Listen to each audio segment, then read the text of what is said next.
I want to share my concern about this period of AI normalization that's happening right now, not only in terms of its large negative impacts on society, but also AI itself. If this period of AI normalization were to keep continuing at the pace it is continuing right now, I believe it will lead to the collapse of artificial intelligence. But my main concern is about the negative impact it has on society.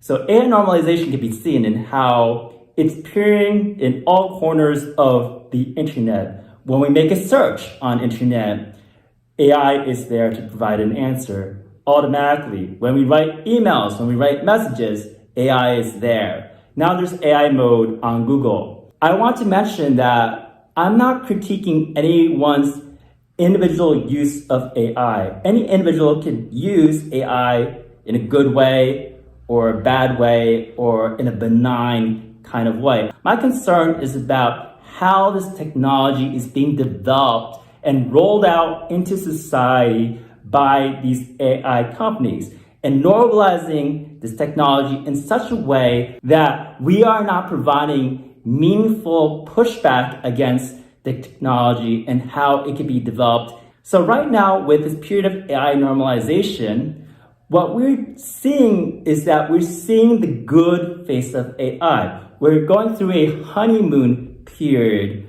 with AI itself. So we see how it can be used in a positive way for ourselves and a useful way for ourselves. And we think, hey, this technology is not that bad.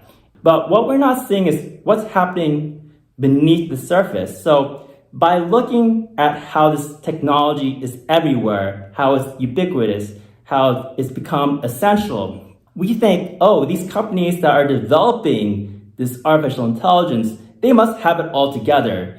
There's this veneer of stability that is taking place because we're going through this honeymoon phase with AI. We're seeing its good phase.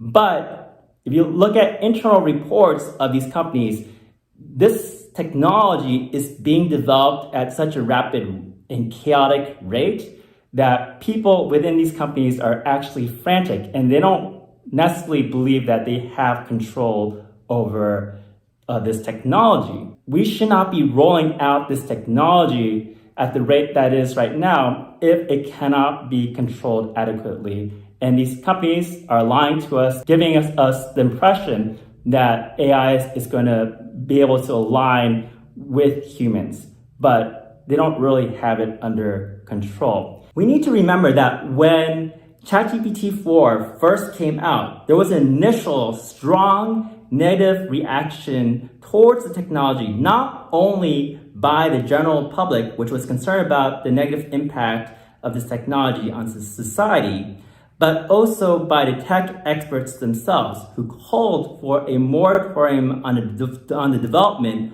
of AI technology. We also need to remember that when OpenAI released this technology out into the public, that the other companies were holding it back out of concerns. So given this first initial negative press, these AI companies have a new strategy at play, and that is AI normalization.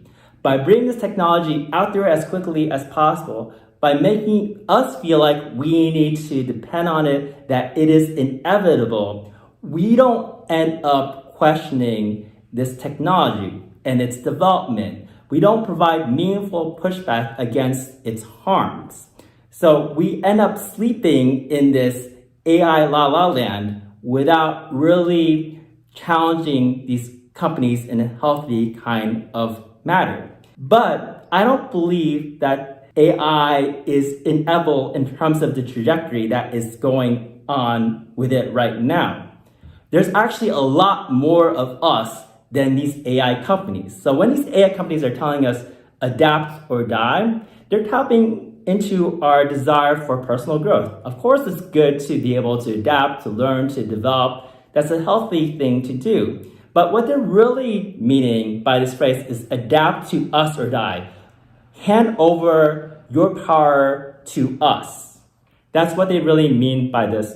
By using this fear-mongering, we readily give in our power because we're afraid of not being able to keep up. But there's a lot more of us than these AI companies, and we have a big voice. And I think most people are concerned about the well-being of society. They want society to be a better place. So we should not give in to this assumption of AI inevitability. I don't believe it's inevitable in terms of the trajectory it's going right now, because you have to think about it. AI, in terms of its development right now, depends on a lot of computers. It depends on a lot of servers. It depends on a lot of money and a lot of energy being funneled into it. It takes a lot of effort to make this technology develop at the rate that it is happening right now. And I am sure that if people were to show up at the headquarters of Microsoft and also at OpenAI and also Google and protested against how this technology is being developed, these technology companies will definitely slow down or stop the development. If people are protesting and people are sharing their opinion about their concerns about how this technology is being developed, these companies have no choice but to slow down. So we need to stop assuming that this technology is like some sort of force of nature which we don't have control over. It all depends on human decision making, and that let us be a part of it. So remember, AI is not a force of nature that is inevitable. AI is powered by public opinion. And once public opinion turns against how AI is being developed, these AI companies have no choice but to stop. So we need to be able to speak up. And we can't assume that these companies ever had the best interest of humanity in their minds. These are the same companies that gave us social media. Of course, social media can have its good and it can have its bad. But the incentive behind social media is focused on drawing in our attention, on getting our dopamine system running and running. So it's all about how much engagement there is with the technology itself. That led to really negative consequences, that led to issues with addiction, that led to issues with misinformation and mental health. So don't think that these companies have what is best for us at play. Whatever issues that we have with social media will be amplified by the current AI technology that we have right now.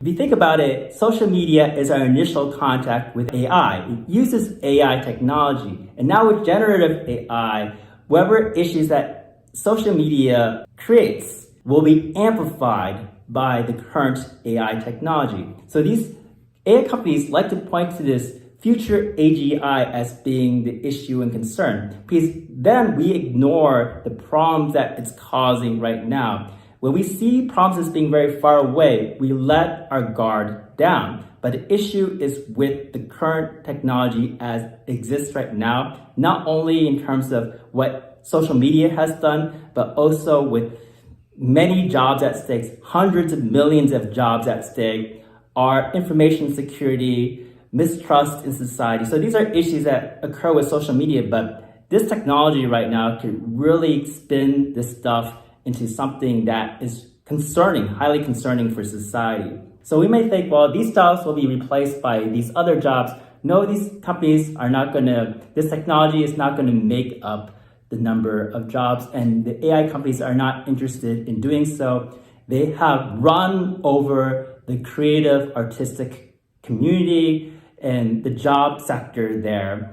And they're not interested in the human factor or the well-being of people. So that's something to keep in mind. And you can see this because they don't even know how this technology advances. It develops all these capabilities, keeps developing these new capabilities, but don't even know what goes into it. So you have to think they're not really fundamentally interested in our security.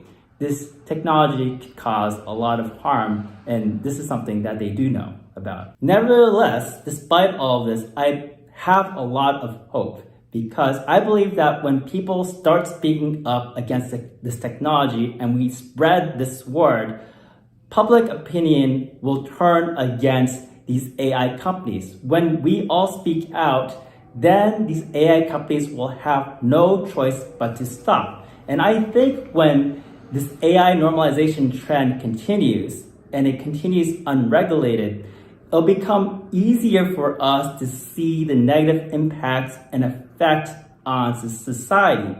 Plus, AI needs a stable society to be able to run on. So if it's destabilizing things, it's not going to be able to do its best work. Again, I believe AI has its good uses, but in order to make it effective, we need it to be fairly highly regulated by the rest of society in a meaningful kind of way. If everything out there is just going to be AI content and there's not the human factor, if everywhere on the internet is just bots talking with bots, AI talking with AI, it's not going to be able to create a meaningful experience for us. And as a result, this technology will not be able to see its best. And on the other hand, I actually believe that it will lead to its collapse. I feel that the likely reasons that AI will collapse is because it needs a stable society to run on. It needs the support of the public.